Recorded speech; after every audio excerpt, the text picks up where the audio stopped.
Hey guys, it's Miss Hardy. I wanted to read one more book from our American Revolution unit. This one is called Those Rebels, John and Tom by Barbara Curley and illustrated by Edwin Fotheringham. Okay?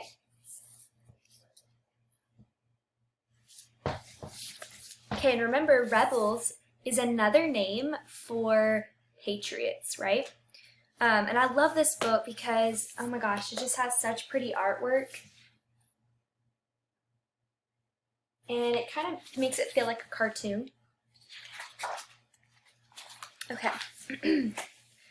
The true story of how one gentleman, short and stout, and another, tall and lean, formed a surprising alliance, committed treason, and helped launch a new nation. Right, so obviously this is the short and stout guy. This is the long and lean guy, tall and lean guy. And they form an alliance. That means they become partners, right? They're on the same side, they work together. They commit treason, which we know is going to be treason against King George. And they help start the new nation, which we know is the United States of America, right?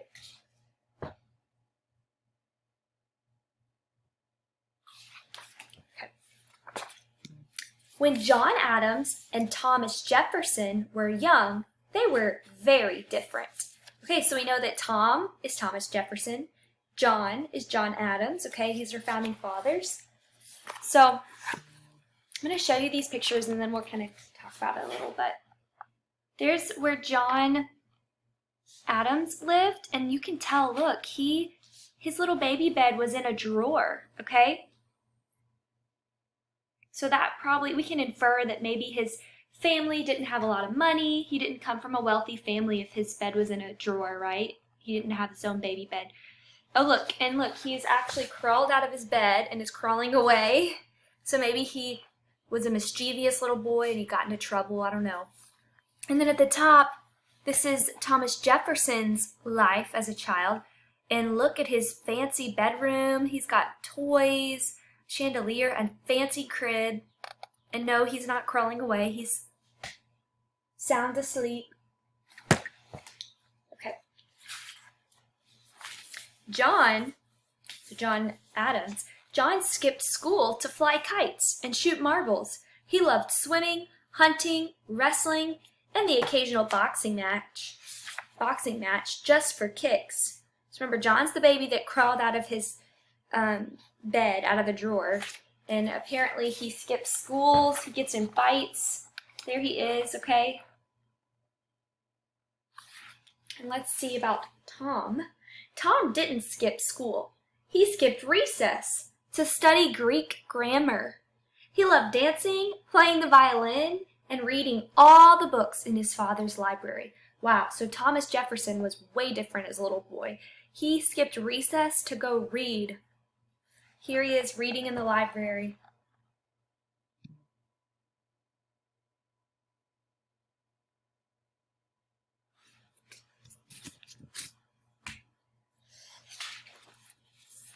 When John and Tom grew up, they were even more different.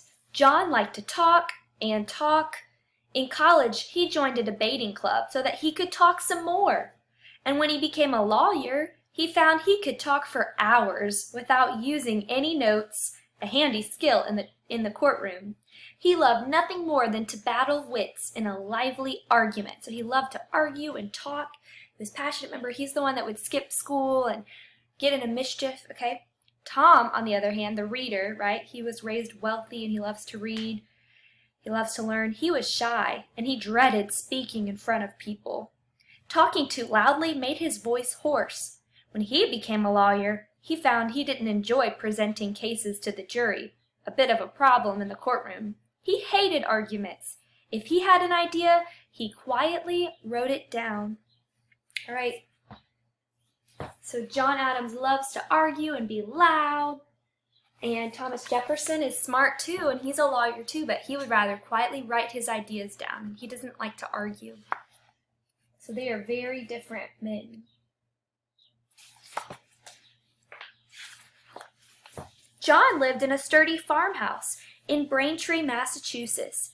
He found farming very muddy, but he liked it very well, clearing stumps to plow his fields and then carting out manure to fertilize them. When he wasn't in the courtroom, he planted corn, pruned fruit trees, and chased his chickens and ducks. So John Adams worked hard on his farm. Tom leveled a mountain to build his estate of Monticello in Virginia. Architecture was one of his favorite amusements, calculating windows, walls, and wainscots to a 16th of an inch. So he was good at math because he built a large estate. That means kind of like a mansion to live in, and he built all of it.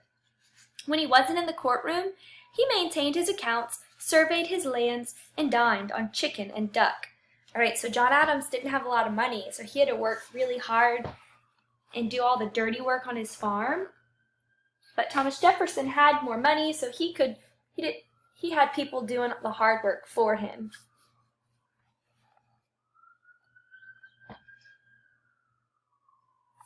Okay.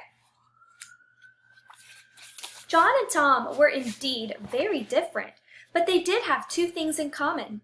They both cared deeply about the American colonies, and neither of them cared much for George, King George. George lived across the ocean in England, in a grand and glorious palace. He was the latest in a long line of kings who had ruled colonists in America. Some people called him Good King George, but John and Tom called him a tyrant, like an evil king. So look, here's a map, and there's Tom and John, and they're looking at the colonies, and there's King George all the way back in London in Great Britain ruling the colonies.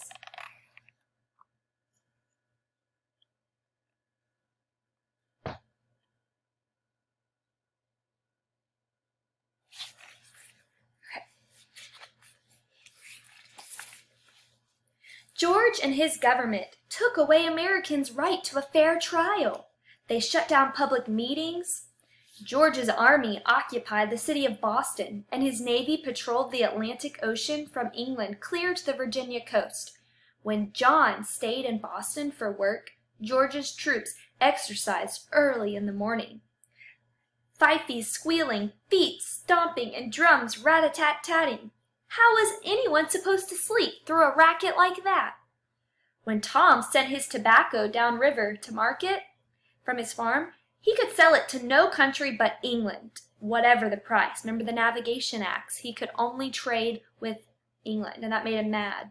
How could anyone pay the bills with a racket like that? So there's John. He stayed in Boston, and the soldiers are waking him up. They're marching through the streets for their exercises, and it's so annoying. And then here's Tom trying to sell his tobacco from his farm, and he can only trade with England, with Great Britain, and that makes him mad.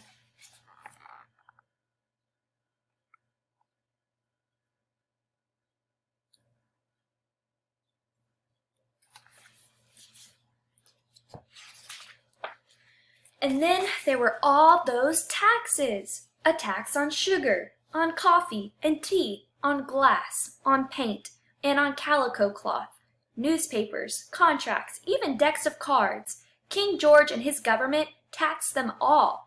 They thought America was nothing but a big, fat piggy bank, to be turned upside down and shaken for its coins.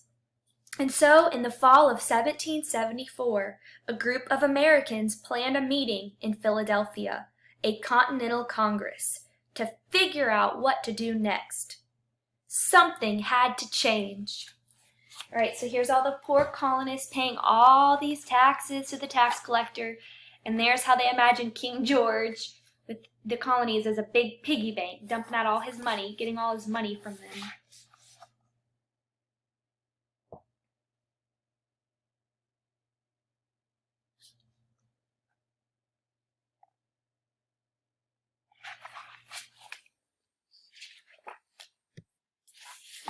John kissed his family goodbye and proudly accepted a spot with the Massachusetts delegation.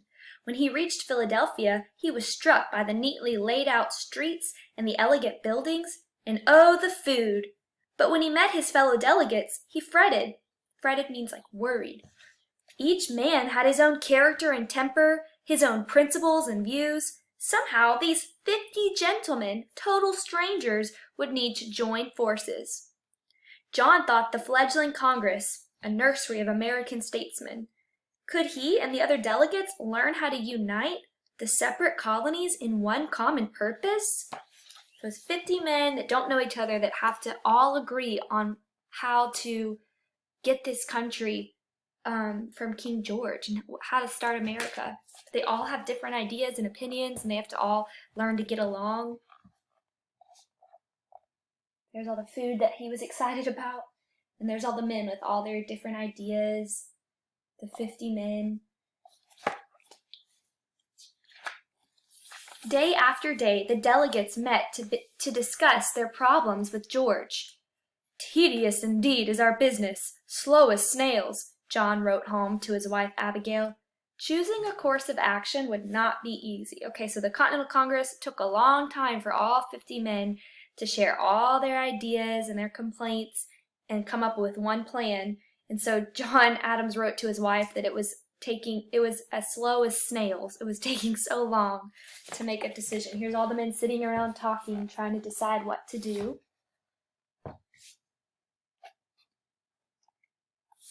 And there's John writing to his wife about how slow everything's taking. In the summer of 1775, Tom kissed his family goodbye and proudly rode into Philadelphia to join the Virginia delegation. He toured the museums and drank punch in the taverns, and oh, the shopping! He arrived already famous for a pamphlet that he'd written calling King George a blot on the page of history. But as Tom took his seat in Congress, he quickly grew appalled. The delegates agreed on so little and argued so much. How would they ever reach a consensus on what to do? And how could Tom possibly make himself heard above all that noise? All right, so now Thomas Jefferson has left his family and moved to come be a part of the Continental Congress as well. But remember, he's very quiet, and so he's struggling to get his voice heard, and he's shocked at how all these men argue and they don't get along, and how are they ever going to find a solution?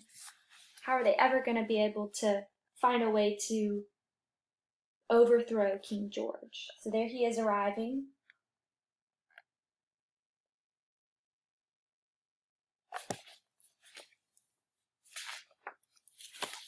As he took stock of the new delegate from Virginia, John, the son of a farmer and shoemaker from the north, couldn't help noticing that Tom was impeccably dressed and very soft-spoken, with gracious manners that pleased everyone. He was also quite tall. And Tom, the son of an aristocrat, planter from the south, remember he's wealthy, couldn't help noticing that John was plainly dressed, because he was poor, right? And he spoke rather bluntly, he was loud, with gruff manners that sometimes pleased almost no one. He was also rather short. So here's John and Tom looking at how different they are.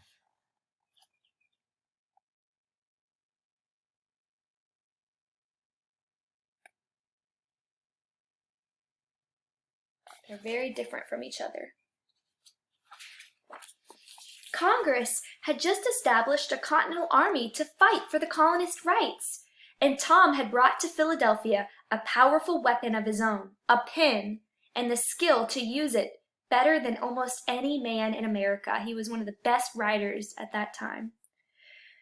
The delegates now turned to Tom and his mighty pen to justify why Americans were taking up arms. He lunged, parried, and skewered the policies of King George and his government. So Thomas Jefferson was responsible for writing down all their ideas, okay?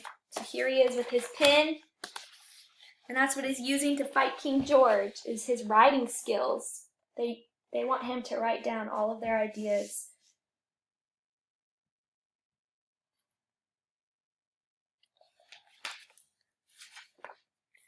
Tom might be silent in Congress, John realized, but he wasn't afraid to answer King George with his pen. In fact, Tom was so prompt, frank, explicit, and decisive in private conversation that he soon seized upon John's heart. And John's constant arguing might annoy many of those in Congress, but underneath the bluster, Tom discovered was a man so amiable, that means friendly, he later wrote a friend, that I pronounce you will love him if you ever become acquainted with him.